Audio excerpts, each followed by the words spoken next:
Good morning, good morning. Welcome to News in Niger TV. Yes, it's a beautiful Wednesday, and this morning, you know, a lot is happening. First thing, Abuja is on total shutdown, and not for any other person. It is not because of the president, or it is for the leader of the indigenous people of Biafra. His trial resumes today. Okay, so we'll be talking about that. Why the continued illegal detention, why Nigeria has failed to release him. And then secondly, Dele Farotimi, a well-known activist and a man who supported Peter Obi in the last presidential election, has called the Northerners, he has called them out.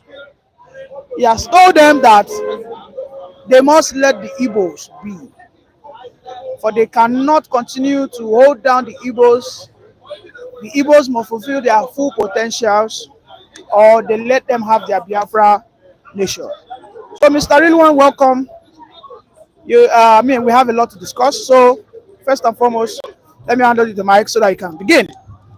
Good morning. Thanks for having me on your wonderful platform. Like you said, today is the continuous trial of Nnamdi Kanu, and what I want to see is the obey. The security agency, they should first of all allow Nnamdi Kanu's legal team to have access to him, because last time they were caught proceedings, we heard according to the Nnamdi Kanu's legal team that they were not allowed access to him. And number two is that I want to see a fair trial. One of the reasons why there is insecurity in the southeast is because of the continuous detention of mass in Nnamdi Kanu. I've been saying that I have a feeling that there are some politicians in the southeast that are afraid of the seeming popularity of mass in Nnamdi Kanu, that they may not want him to come out. We've seen religious leaders in the southeast. We've seen how they've been calling for his release. We've seen traditional rulers in the south. But I'm looking at the political will of the governors of the southeast, because I feel that our president now, Bola Ahmed Tinubu, is more of a listening man than Muhammadu Buhari. I have that feeling. I don't know why. So again, it's from the south, it's a Yoruba man.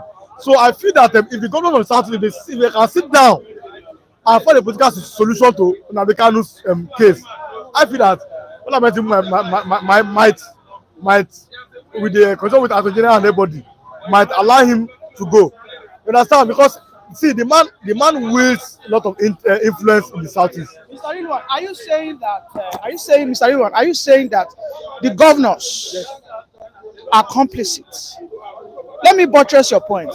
Shawore had an interview, I think 4 days ago, on VOP, and he said that in Imo State, particularly when they had an election late last year, that they said that no, this man should not be released, because if he is released, APC will not win the election. So do you think the governors have a hand in this continued? Yes, I have that feeling that there are some governors I cannot pinpoint. But you see, let me give an example. The case of Sunday Igbo, even when they held him at Benin Republic, so leaders of Yoruba land and everybody, they spoke at one voice.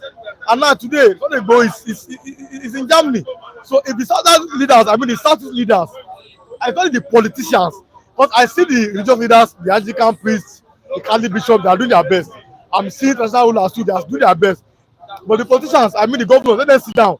The senators and everybody, let them sit down together on the round table and speak with one voice. That we want to see Nnamdi Kanu released. And we can the president and find a way to resolve it. And we are going to see that Kanu can be released. But I have that feeling that I've been saying that that they may be afraid of the civil popularity of Nnamdi Kanu themselves, and they may be afraid that if this man is released, we don't know how that, they don't know what will be the outcome and everything. You understand? So that is it. So now, let them sit down and find a way and find a political solution to it. Let Nnamdi Kanu be released, and you are going to see less insecurity in the southeast. Across the southern eastern region, you're going to see less insecurity. But he said, release me today, and in the next few days, there will be no insecurity in the southeast. If the man can say like that, then let us see. maybe Nnamdi Kanu Mazi maybe can fulfill the promise of what he has said. So I want so today, like you said, there's a total shutdown for him. DSS they should allow him to see his legal team, and I want to see a fair trial for him. Then we can see the next development of Mazi Nnamdi Kanu again and what will become of the southeast. All right. On the issue of Dele Farotimi, calling out the Northerners, most especially the Fulanis, that enough is enough. Allow the Igbos to attain their full potential in Nigerian politics. Enough of the backbiting, backstabbing. What do you have to say? Do you think Dele Farotimi is right? No. Deliver to me is very right. You see, when Nigeria had the best development, whether anyone likes it or not, was when there was regional system of government. I'm now speaking as a proud Egba person, proud Abeokuta man, proud person from Ogun State, and as a Yoruba man, I'm speaking here because when I look back with nostalgia, what we read in history, how Awolowo gave us, you read the Bible, free education. It was under that regional system of government. The Igbos had their own region. Then they not had their own region. Then there was that's what we want to see. So it seems that, let me give an example. During the Civil War, that means the Igbos should have something that they can do. We saw how they made bombs by themselves, for example. So how they made artillery by themselves. That means they have something here. That means, and I've been saying, see, I have no apologies for it. Nigeria is being held down by the North. Not necessarily the northern people, the poor people. The northern elites, when Awolowo was giving free education, when the Igbos were developing, what the northern what were they doing? They have had the powerful position in Nigeria for the most years. Go and check Nigeria's president, head of state. They are mostly from the north. Okay, look at the development from the north. You know, like I've been telling everybody, ordinarily, the poor people in Nigeria are supposed to be the Igbo people, but they fought a civil war, as in Nigeria against them, and they gave it £220. But look at where they are today. That means, if not for some other people, like for some conspiracy and everything, they will have been higher than this. Even with the Yoruba people, if not for this so-called unity of Nigeria, as we were passing in the system of government, that Awolowo had taken us. They had the first TV station in West Africa. They had the first stadium. They had the first radio station. So imagine that had continued. By this time, we don't know we will have known the position of Yoruba land. Same with the East. What I'm saying is that the way Nigeria is presently, it is admirable. It's like in pressing the neck of other regions. People that are enjoying. That's why we've never seen for once that outside people ever called for the separation of Nigeria. You have never seen it before. It's only the Igbo that say we want to go. Sometimes your Bible say I want to go. They have never come, but they are enjoying one Nigeria. One Nigeria is favoring them. The oil Nigeria Delta. The oil Nigeria Delta. Who is the favor the most? Who have the most oil well in Nigeria? The tax in Lagos that they pay, or they share that tax according to local government. Who has the most local government in Nigeria? So who are enjoying Nigeria? The Northwest has 7 states. The Eastern region, the Igbo, they have 5 states. You understand? And by state, that's how people go to House of Rep. That means there are more speakers, there are more people House of Rep from the north, they're from the east, they're from the west. So Nigeria is favoring the north more than any other region, and that's a fact. So let us go back to either restructuring or regional system of government. Manage your resources. Nigeria Delta, manage your oil. Yoruba people, manage your cocoa, manage your oil that you have in those states, manage the limestone, manage the gold, manage the companies that you have in Lagos. North, manage your vast farmland, manage your gallop pyramid, manage what you have there too. They want to say but the way Nigeria is presently as it is now, it's only favoring the north. And the liberal to me is right. It is right. It's right. We have seen that we can go far more than this, if not for the way we are structured. This structure only favors other people. Take it or you leave it. Even with Yoruba people, forget I say yes, our business is from our place, yes. But for an average Yoruba man, you know that this present Nigeria does not favor you as it currently stands. We had our best age, our golden era was under Awolowo. That was the just system of government. And then that's why Olusegun even came out to say it. What about restructuring? We can't continue like this and be deceiving ourselves under the federal system of government. People come to Abuja to share allocation every month. It cannot work like that. Thank you very much, Mr. Ridwan. Thank you very much, Mr. Ridwan, for that beautiful submission. Mr. Raf, good morning. Good morning. So, Abuja is in total shutdown as the majestic Nnamdi Kanu resumed his trial today in Abuja. He hopes to defeat the Nigerian court, but there are rumors that there are some southern political elites who are behind his continuous detention. Then secondly, the Level team has called out the Northerners that they must allow the Igbos to fulfill their full potential in the Nigerian politics. Yes, they are the outsiders, the Fulanis are the ones stopping the Igbos from reaping the benefit of politics in Nigeria. Since 1970 till date, Igbo man has never been, given that opportunity to be at the office of Aso Rock. And again, Abuja standing still is a welcome idea. Is a way to at least tell everybody that security, Nnamdi Kanu's life, is needed to be what? To be secured. That's why there shouldn't be any movement, because they know that if Nnamdi dies, Nigeria will die as well. Then again, if you ask me again, I'm telling you that his trial again is of no use to me. It's of no use to Igbo man. Nnamdi Kanu was freed by the appeal court. Yes, that he was illegally rendered, extrajudicially rendered from Nairobi to Nigeria. That's violated international law. It's violated even Nigerian law. Nigeria knows it. But they just rendered him back home because he's an Igbo man. Being that they could not allow us as Igbos to what? Enjoy our full potential benefit or benefit of our potential in Nigeria. Apart from politics. See, what I'm telling you is that I don't think federal government is being themselves now. Because what they are doing now is outside the law. That's why I don't regard Nigerian court. I don't regard Nigerian law. Why are you still holding somebody that was freed since last year? He took you court, this same person to court, high court, Umuahia. He won. With benefits. Why? So I don't see any reason why anybody should be talking about Nnamdi Kanu, Nnamdi Kanu, Nnamdi Kanu. Nnamdi Kanu said he's tired of going to court. Yet, Nyako, Binta, adjourned it till today again. After last month. So it is of no need. Southern political elites are behind. I told you it's a lie. Listen and listen good. Southern political elites are not. This is Igbos. Is a lie. Why? The person that is behind Nnamdi Kanu's trouble today is Tinubu. Tinubu is an errand boy to the Fulani hegemony. And listen good.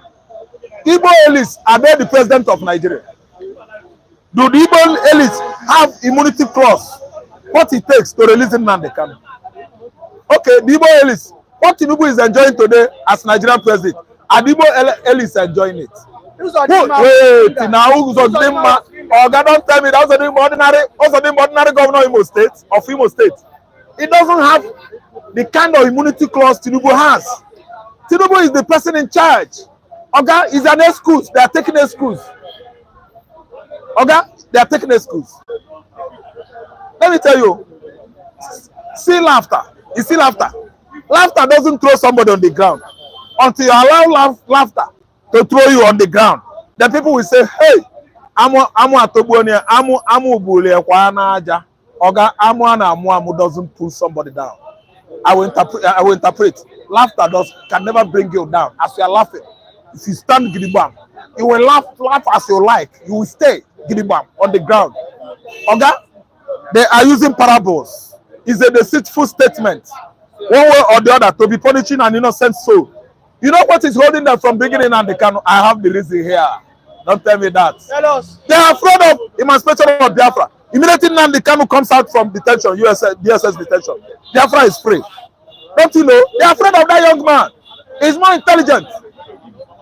Popularly around the world, enjoyed the highest popularity in the world now. The best agitator in the world is Nnamdi Kanu. The best agitation group in the world is indigenous people of Biafra. They won it as a award. Nigeria is afraid of Nnamdi Kanu. Nigeria is afraid of Igbo man disintegrating from Nigeria. Nigeria is suffering from what I call typhoid fever, because if Igbo goes, Nigeria what? Loses. Nigeria is going down as we are coming up. See, Nigeria is afraid. Nigeria is a chicken. Nnamdi Kanu is carrying all Nigerians, if they are rats, out of their hiding places, exposing all of them to the kind of injustice they are meting on the people of this part of the world. What are you telling me? Nigeria is afraid of Nnamdi Kanu. Nnamdi Kanu is the real current Odumegu Ojukwu now. And he doesn't have this big biabia. Everybody is afraid of him. Buhari is afraid of him. He always scares Obasanjo out of his hiding place. Nnamdi Kanu is a bigger Odumegu Ojukwu. When Nnamdi Kanu speaks, the whole animals in the jungle, they listen. And they start echoing.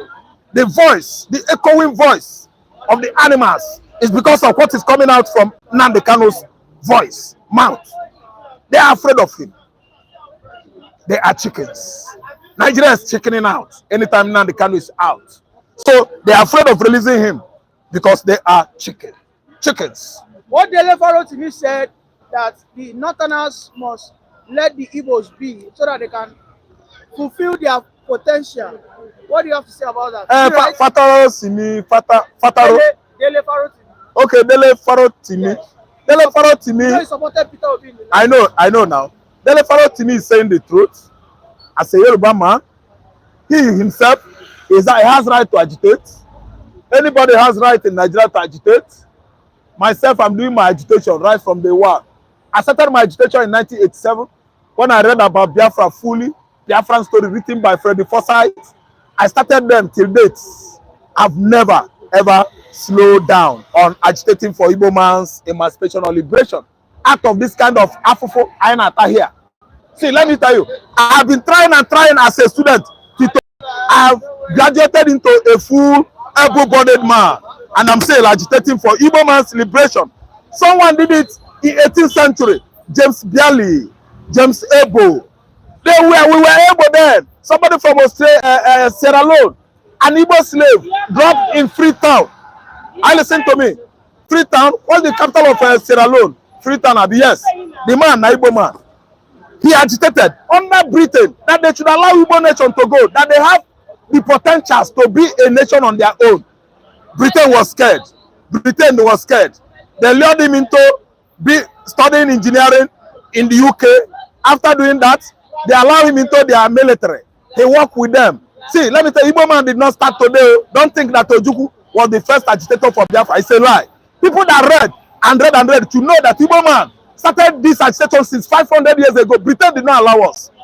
The first invasion of Igbo land was the coming of the British. They came and invaded us. We fought them. They retreated. We retreated. They came again until 60 years. Igbo man give up through what? Christianity. They found out that we have the same spiritual inclination with the Jews in the Middle East. That's why they use Bible and lure us to believe. And actually we did. If you want to doubt it, or if you want to listen to more stories, go to Anambra State. Go to Gidi, Chunuwa Achebe's family. His casemen. The foremost Christians in Igbo land. Are you afraid of what I'm saying? See, let me tell you. Nnamdi Kanu is coming out and Abuja is standing still. Because when the lion roars in the jungle, the lower animals roar. Thank you very much for that wonderful.